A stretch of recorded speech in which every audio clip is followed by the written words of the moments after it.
आप देख रहे हैं देश का सबसे भरोसेमंद चैनल दिल्ली नेशनल। विश्व में एक हड़कंप मचा हुआ है। एप्स्टीन फाइल्स की वजह से कई जगह इस्तीफे हो रहे हैं। भारत में जो नाम सामने आए हैं, मोदी जी का नाम एप्स्टीन फाइल्स में है, लेकिन जो मोदी जी के आसपास के लोग हैं उनका सैकड़ों बार है। अब हरदीप सिंह पुरी जो कैबिनेट के मिनिस्टर हैं, कल उन्होंने प्रेस वार्ता की। अनिल अंबानी का भी नाम है। हरदीप सिंह पुरी पर हम आज फोकस करते हैं। ये कहते हैं साहब प्रोफेशनल रिश्ते थे। साहब आप थे क्या 2014 में, जरा ये बता दीजिए कि आपके प्रोफेशनल रिश्ते थे एप्स्टीन से?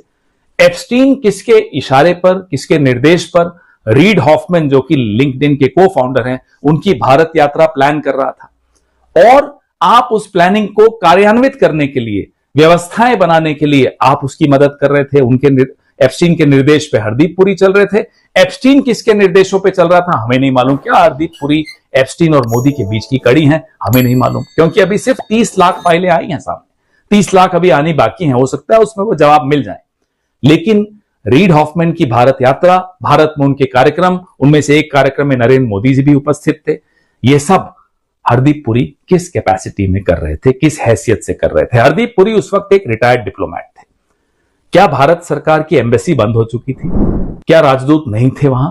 क्या सुषमा स्वराज जी मंत्री नहीं थी कि नरेंद्र मोदी को हरदीप सिंह पुरी की उपयोगिता मिली? उनको हरदीप पुरी मिले कि जो ये सारा कार्यक्रम करवाएंगे? क्या एप्स्टीन को भी भारतीय एम्बेसी नहीं हरदीप पुरी मिले? और नरेंद्र मोदी को क्या एप्स्टीन मिले रीड हॉफमैन को भारत लाने के लिए?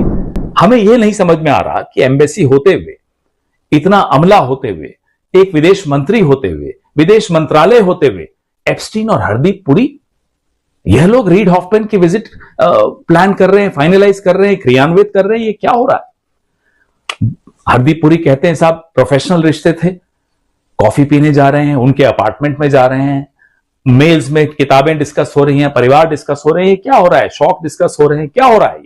Hardeep Puri ji, what happens in New York does not stay in New York. You will have to resign. आपको इस्तीफा देना पड़ेगा।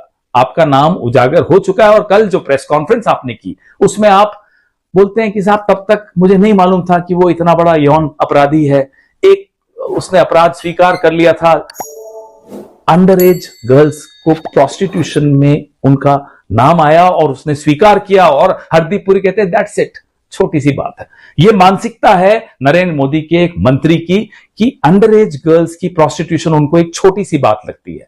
फिर भी उस व्यक्ति से वो दोस्ती रखते हैं, फिर भी उस व्यक्ति से वो प्रोफेशनल रिश्ते भी रखते हैं, पर्सनल रिश्ते भी रखते हैं।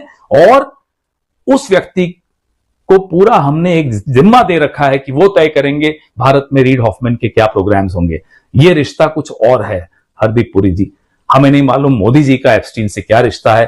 वो 30 लाख फाइलों की हम इंतजार करेंगे, लेकिन जो सर्कमस्टेंशियल एविडेंस है वो सबके सामने है कि ट्रेड डील दबाव में हुई, कि ऑपरेशन सिंदूर का सीज फायर दबाव में हुआ, नरेंद्र मोदी दबाव में है। किसके दबाव में है हमें नहीं मालूम। वो 30 लाख फाइलों की इंतजार है।